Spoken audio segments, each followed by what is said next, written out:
I am the Tofu Golem. Please enjoy the video. In this video, I will explain how to remove a Mazda CX-5 door panel.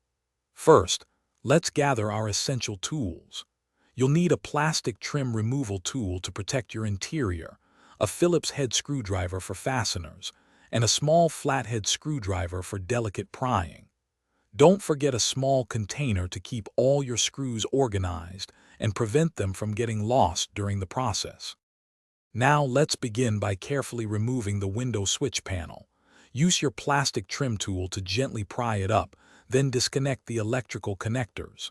You'll find 2 Phillips head screws underneath this panel. Remove them.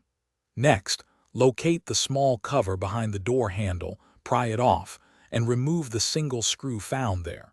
These steps are crucial for freeing the panel. With all the screws removed, it's time to detach the main door panel.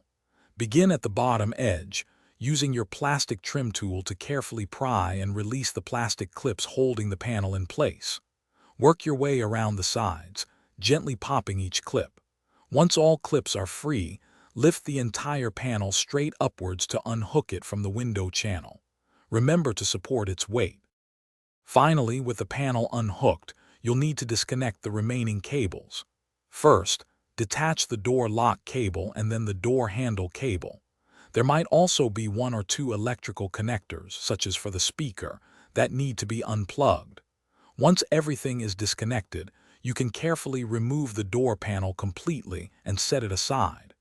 Reassembly simply reverses these steps. Thanks for watching. Consider subscribing if we helped you today.